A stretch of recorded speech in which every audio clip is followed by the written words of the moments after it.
So when you talk about emotional wellbeing ಅಂದಾಗ I think about women first. ಯಾಕಂದರೆ ಅವರು ತುಂಬ ಇಮೋಷ್ನಲಿ ಇನ್ಕ್ಲೈನ್ಡ್ ಆಗಿರ್ತಾರೆ, ಇಮೋಷ್ನಲಿ ಡಿಪೆಂಡೆಂಟ್ ಆಗಿರ್ತಾರೆ ಇನ್ನೊಬ್ಬರ ಮೇಲೆ. ಸೊ ಹಾಗಿದ್ದಾಗ ಅವ್ರಿಗೆ ನನಗೆ ಐ ಆಮ್ ಸೆಲ್ಫ್ ಸಫಿಷಿಯಂಟ್ ಅಂತ ಅನಿಸ್ಬೇಕು ಫಸ್ಟ್. ಆಮೇಲೆ if it's really in need then I can depend on somebody else ಅಲ್ವಾ. So that is what I feel like. So ಆ ಥರ ಇರಬೇಕಾದ್ರೆ ವಿಮೆನ್ ಅವ್ರ ಮೈಂಡ್ ಮನ್ಸನ್ನು ಅವ್ರ ಬಾಡಿನ ಕಂಟ್ರೋಲಲ್ಲಿ ಇಟ್ಕೊಂಡು ಫಸ್ಟ್ ಅವ್ರನ್ನ ಇನ್ನೂ ಸೆಲ್ಫ್ ಮೇಲೆ ರಿಫ್ಲೆಕ್ಟ್ ಮಾಡ್ಕೋಬೇಕು ಅಂದರೆ ಏನು ಮಾಡಬೇಕಾಗತ್ತೆ ಅವ್ರಿಗೆ? ಒಳ್ಳೆ ಪ್ರಶ್ನೆ. ಈಗಿನ ಜನ್ರೇಷನ್ಗೆ ಈಗಿನ ಇಟ್ಸ್ ಒಳ್ಳೆ ಪ್ರಶ್ನೆ. ಇಟ್ ಈಸ್ ಯಾಕಂದರೆ ಸುಮಾರಷ್ಟು ಒಂದು ವಾರ ಆಗುತ್ತೆ ಸರ್, ಕಾಲ್ ಬರುತ್ತೆ ಬ್ರೇಕಪ್ ಆಯಿತು, ಇನ್ನೊಂದು ಕಾಲ್ ಬರುತ್ತೆ oh I found out he was cheating on me ಅಂತ ಬರುತ್ತೆ. So they are really deprived of love ಅಂತ ಒಂದು ಅನಿಸುತ್ತೆ. And one is they really don't know what they are actually ಅಂತ ಸೆಲ್ಫ್ ವರ್ತ್ ಮೇಲೆ ಕ್ವೆಶನ್ ಮಾಡೋಕ್ಕೆ start ಮಾಡಿಬಿಡ್ತಾರೆ ಅವರು. ಸೊ ಪ್ಲೀಸ್ ಇದ್ರ ಮೇಲೆ ಲೈಟ್ ಹಾಕಬೇಕು. ನಮ್ಮ ಈಗಿನ ಜನ್ರೇಷನ್ದು ಈ ಪ್ರಾಬ್ಲಮ್ ಏನಾಗ್ತಾ ಇದೆ ಅಂದರೆ ಅವ್ರಿಗೆ ಏನು ಬೇಕು ಅಂತ ಗೊತ್ತಿಲ್ಲ. Exactly. Okay, what you want ಕೇಳಿ ಬೇಕಾರೆ ಏನು ಬೇಕಪ್ಪ ನಿಮಗೆ. ನಾವೊಬ್ಬರು ಗುರುಗಳು ಹೀಗೆ ಹೇಳಿದರು. ಯಾರೋ ಒಬ್ರು ಹಿಂಗೆ ಒಂದು ಮಾತಾಡಿದಾಗ ವಾಟ್ ಯು ವಾಂಟ್ ಅಮ್ಮ ಏನಲ್ಲ ಸಾರಿ ಏನೋ ಒಂದು ಪ್ರಶ್ನೆಯನ್ನು ಕೇಳಿದರು. ಗುರುಜಿ ನಾನು ಜೀವನ ಮಾಡಬೇಕಲ್ಲ ಅದು ಇದು ಅಂತ ಹೇಳಿದರು. ಆಯ್ತಮ್ಮ ನೀನು ಏನು ಮಾಡು ಅಂದರೆ ನನಗೊಂದು ಎಕ್ಸಸೈಸ್ ಮಾಡ್ಕೊಂಬ, ನಾನು ಆಮೇಲೆ ನಿಂಗೆ ಎಕ್ಸ್ಪ್ಲೈನ್ ಮಾಡ್ತೀನಿ ಅಂತ ಹೇಳಿದರು. ಏನು ಹೇಳಿದರು ಅಂದರೆ ಒಂದು ಪೇಪರ್ ತಗೊಂಡು ನಿನಗೆ ಜೀವನ ಮಾಡೋದಕ್ಕೆ ಓಕೆನಾ, ನಿನ್ನ ನೆಮ್ಮದಿಗೆ ಜೀವನ ಮಾಡೋದಕ್ಕೆ ನಿಂಗೆ ಎಷ್ಟು ದುಡ್ಡು ಬೇಕು ಬರ್ಕೊಂಬ ಅಂತ ಹೇಳಿದ್ರು. ಲಿಸ್ಟ್ ಮಾಡಬೇಕು. ಓಕೆ, ನನಗೆ ದಿನ ಊಟಕ್ಕೆ ಇಷ್ಟು ಬೇಕು, ತಿಂಡಿಗೆ ಇಷ್ಟು ಬೇಕು, ಮನೆ ಸಾಮಾನಿಗೆ ಇಷ್ಟು ಬೇಕು, ಎಲ್ಲ ಬರ್ಕೊಂಬ ಅಂದರು. She could not complete. ಅದು ನೆವರ್ ಎಂಡಿಂಗ್. ಓ ಮೈ ಗಾಡ್. ಇವಾಗ ಎಲ್ಲ ಮುಗೀತು, ಎಲ್ಲ ಊಟ ತಿಂಡಿ ಎಲ್ಲ ಮುಗೀತು. ಆಮೇಲೆ ಬಂತು ನನ್ನ ಹೆಲ್ತ್ ಏನಾದ್ರು ಕೆಟ್ಟೋಗ್ಬಿಟ್ರೆ ಇನ್ಶೂರೆನ್ಸ್. ಓಕೆ ಆಯಿತು, ನಾನು ಸತ್ತೋಗ್ಬಿಟ್ರೆ ನನ್ನ ಮಕ್ಳನ್ನ ಯಾರು ನೋಡ್ಕೊತಾರೆ, ಮಕ್ಳಿಗೆ ಏನಾದ್ರು ಬೇಕಾ? Never ending. ಆ ಎಂಡಿಂಗ್ ಇಲ್ಲದೆ ಇದ್ದಾಗ how can you be happy? Correct.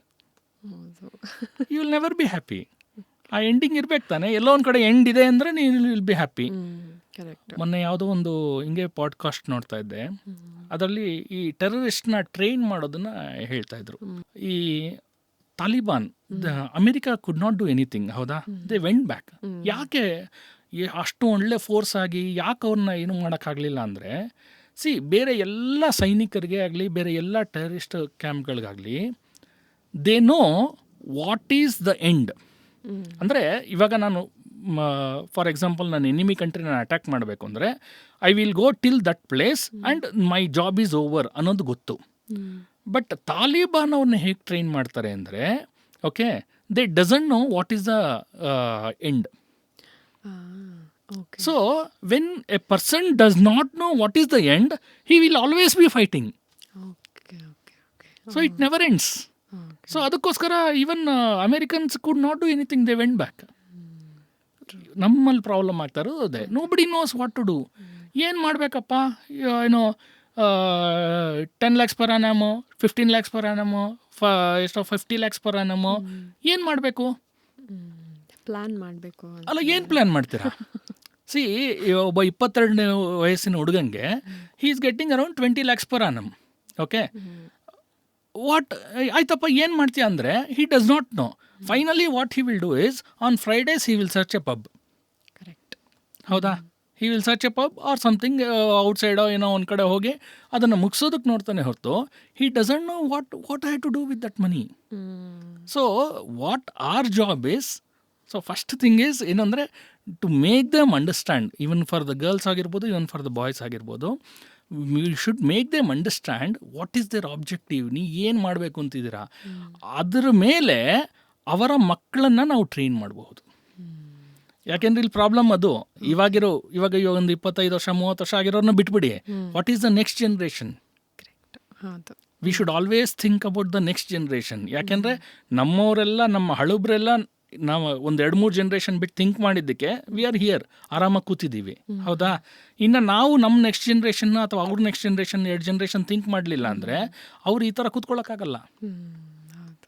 So we should train the parent that ಯಾರು ಗರ್ಲ್ ಯಾರಿರ್ತಾರೆ ಅವ್ರನ್ನ ವಾಟ್ ಈಸ್ ಯುವರ್ ಆಬ್ಜೆಕ್ಟಿವ್ ಅನ್ನೋದನ್ನು ಅರ್ಥ ಮಾಡಿಸಿ then through them we can train their children also. So ಇದಕ್ಕೆ proper knowledge we should give. So proper knowledge is the proper yoga. Okay.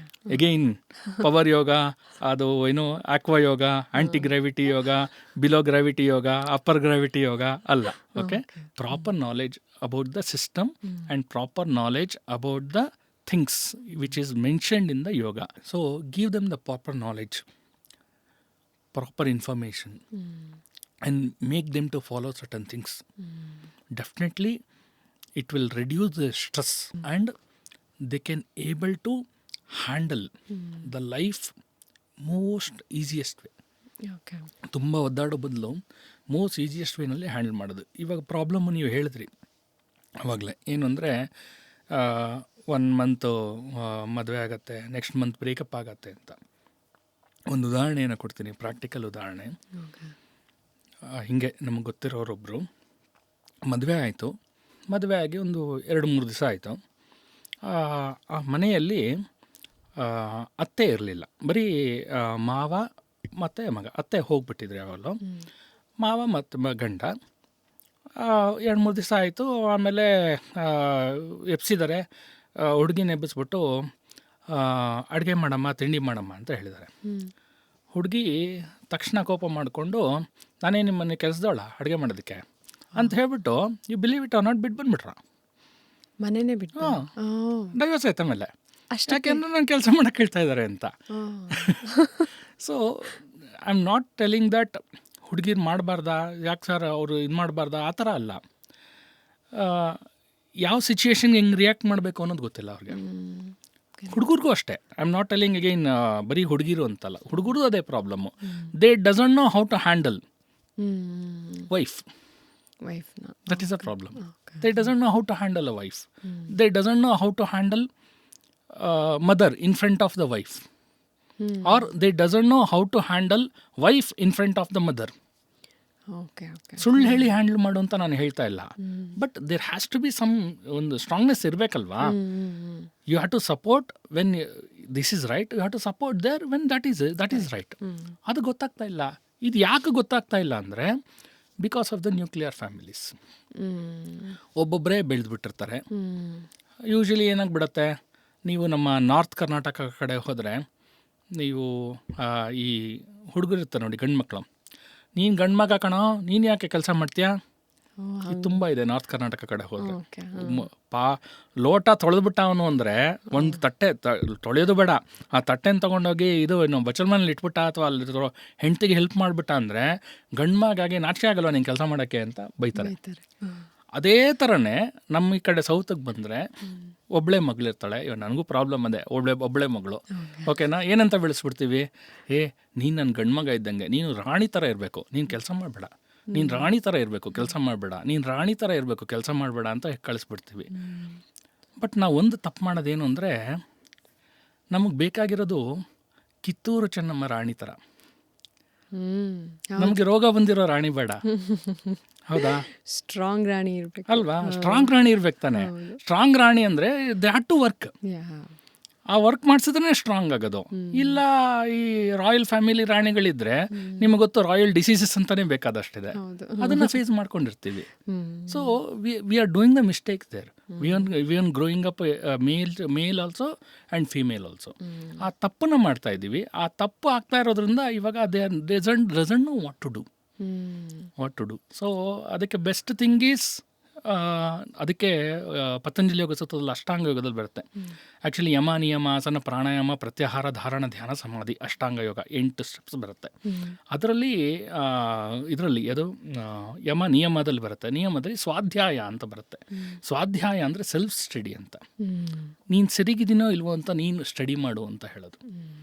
ಅದನ್ನು ನಾವು ಅರ್ಥ ಮಾಡಿಸ್ಬೇಕು. ನಾವು ಸರಿಗಿದ್ದೀವೋ ಇಲ್ವೋ ಅದನ್ನು ಅರ್ಥ ಮಾಡಿಸ್ತಾ ಹೋದರೆ, ಆವಾಗ ಐ ಥಿಂಕ್ ಜನ್ರೇಷನ್ ಚೇಂಜ್ ಆಗುತ್ತೆ ಅನ್ನೋದಿದೆ.